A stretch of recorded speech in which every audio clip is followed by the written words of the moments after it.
The Falling Leaves and the Scarecrow by Steve Metzger. Who writes the book like Steve? The author. The illustrator is Jill Dubin. What did she do to make this book? You're right, she drew the pictures.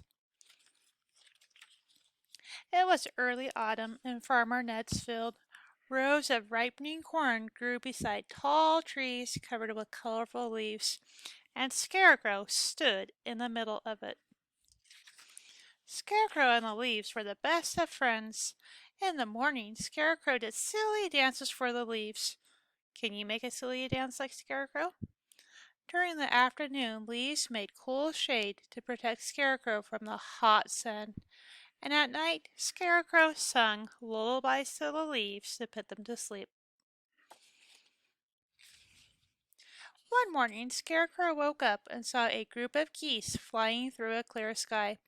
"What a day!" said Scarecrow. "The sky is blue, the sun is warm. I feel so happy." He turned his head from side to side and admired the leaves. "Wake up, everybody," Scarecrow said to his friends. "It's a beautiful day." "That's what you always say," said Orange Maple with a smile. "Well, it's true," Scarecrow said. Turning to Purple Beech, he continued, "Time to greet the day." "Okay, okay, I'm awake," Purple Beech said. "And how are you this fine day?" asked Scarecrow. "We're fine," said Orange Maple and Yellow Hickory. "How are you today, Scarecrow?" "Great," Scarecrow replied. Just then some noisy crows arrived. It was the same group every day. "Uh-oh," said Yellow Hickory. "Here we go again." Scarecrow stopped smiling. He waved his arms and legs and shouted, "Go away, you pesky crows!" But the crows just laughed. "You don't scare us," one of the crows said as she nibbled on his kernels of corn. "You're too silly to be scary," added the crow. "I'm not silly," Scarecrow said. He tried to make an angry growl, but all that came out was a squeak. Red Oak watched her from above. "I wish I could help," she whispered. "Me too," Orange Maple said with a sigh. "But what can we do?" The crows were eating more and more of the farmer's corn.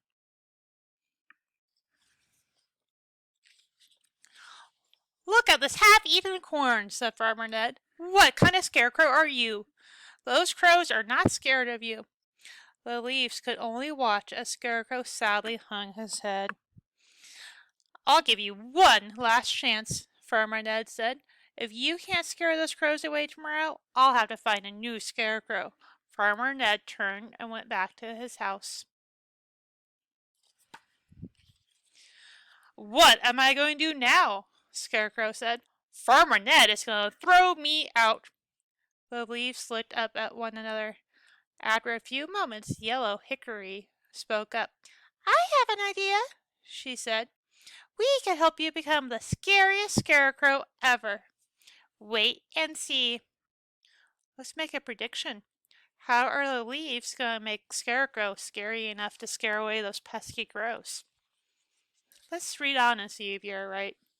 That night, Yellow Hickory Leaf explained her plan to the other leaves. Scarecrow was so excited he could hardly sleep. At the crack of dawn, Orange Maple Leaf was the first to wake up. "Time to rise and shine and get ready," she yelled. Red Maple looked up at the sky. "Wind, oh wind, come help us please." The wind appeared. "Do you need my help this fall morning?" "Well, yes," said Purple Beech, "but instead of making you fall to the ground, can you blow us onto the Scarecrow's face? We're trying to scare away the crows." Was your idea right, or did the author have a different idea? "Me first," said Purple Beech. "Help me cover his eye." The wind took a breath. Take a breath like the wind. And blew. Purple Beech on top of Scarecrow's left eye. "I can't see," said the Scarecrow. "Don't worry, you'll be able to see as soon as we are finished with those crows." Now it was Red Oak's turn. Please place me on the Scarecrow's nose, he said, and the wind did. The only one left was Orange Maple. I want to be on the Scarecrow's mouth, but please make sure I land upside down. Okay, said the wind, and now they waited for the crows. The sound of cawing crows, caw, caw, caw, filled the air. They were back. Time to eat some corn, said a loud voice. First, let's see if our friend is awake. He jumped on the Scarecrow's shoulders, looked up at his face, and screamed in terror. Ah, it's a monster, he said. The crows could not believe their eyes. It really is a monster, one crow called out. Let's get out of here and never come back. From his porch, Farmer Ned saw everything. He started to run over to Scarecrow. Okay, everybody, now it's time to fall, Red Oak said. The leaves quickly dropped to the ground. Huffing and puffing. Why would Farmer Ned be huffing and puffing? The farmhouse must be far away from the Scarecrow. He's tired. Well, Scarecrow, you did a great job. Scarecrow smiled, his biggest smile. Looking down, he whispered to his leaf friends, Thank you so much. And the 4 leaves smiled back and whispered, That's what friends are for. Be thinking about what you would do to make a scarecrow scary to scare away the crows. It cannot be the same reason that Steve did in our book. It has to be your own idea of how to scare away the crows if you were a scarecrow.